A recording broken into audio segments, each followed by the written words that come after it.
What did you like about the way your team played and won on Saturday? Oh, a lot of things. Loved the the effort again was outstanding. They were ready to play. They wanted it, and then they brought it to life. When you have a team that gets hit by injuries, that's football, that's the name of the game this late in the season, but the way guys responded, the way guys stepped up, Hassan Haskins had the ball in his hands a lot. Mm-hmm. You talked about 60 minutes of effort, though. What did you see that the resolve had in your team this late in the season coming off of a loss?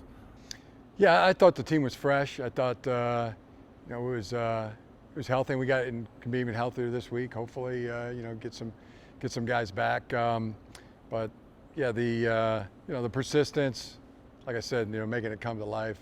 Talk about Hassan Haskins. I mean, I was trying to think the other day. I don't think he's ever missed a day of practice, let alone a play in the game. I mean, he's just that quality of always being there.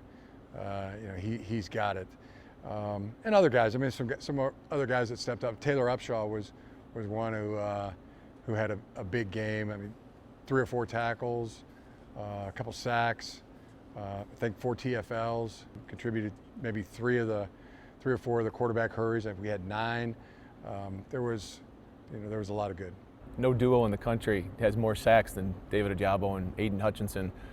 I did not know that stat. That's good. How key have they been to your defensive efforts, and how important will they be to try to stop some really good teams coming up here on your schedule?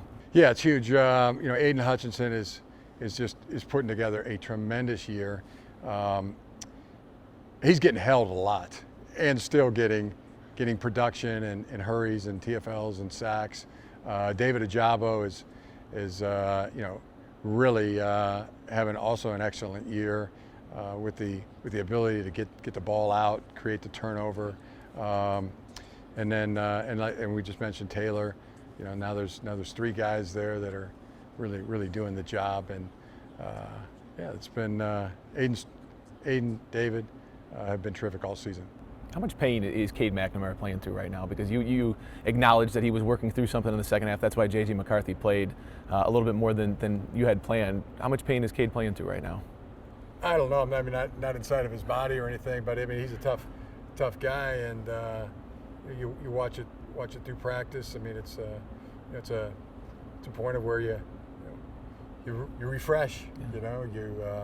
You get treatment and you come back. But he's definitely got a high pain threshold. I don't know exactly how high it is to answer your specific question, but he sure is performing well.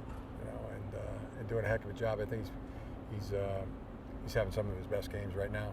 I asked you about the red zone last week. It's a question that continues to come up. I think until a team goes 7 for 7 in the red zone with 7 touchdowns, it's always going to be an issue on the outside. But what I liked from an outside perspective was the way that Schoonmaker gets open in the usage of tight ends. It seemed like that was something you guys worked on, and it worked effectively in the game.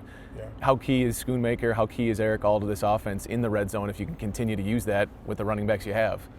Yeah, I mean, making first downs. I mean, that's always moving the change and eventually getting the ball into the end zone. Tight ends play a huge part of that. And there's been some real improvement in this team of getting into the scoring zone. I mean, that was an issue last year. Being at midfield, 45, 40-yard line, and not being able to get it. Nothing I hate worse than punting from the 40-yard line. And we always want to get those balls into the end zone, score the touchdown. But also, I mean, Jake Moody's having a heck of a year, and got a lot of confidence in our field goal kicker. You're just talking about Justin Tucker. Yeah. What a weapon he is. What a great advantage that is for the Baltimore Ravens. I mean, Jake Moody's is really having a heck of a year himself. To go on the road at Penn State, no matter what the record is, that environment is always tough. That team always plays tough against whomever the opponent is. How will you get you guys ready with the mindset that's been similar maybe to some of the road environments you guys have gone into this year? Yeah, I mean, I think first it always starts with your defense, making sure they're packed and ready to go, and they really seem to be focused and in a really good place. Next, it's the mindset of going to enjoy that. You're going to be in another great football environment, and let's get ourselves prepared So we're going to try to have good days. You try to have a good day of meetings, good day of practice, and then go play the game. I like what you said too about the music. Let their music be our music. Yeah, their music, their songs are our songs. That environment is, make it part of what we do. Good luck there this weekend. All right, thanks.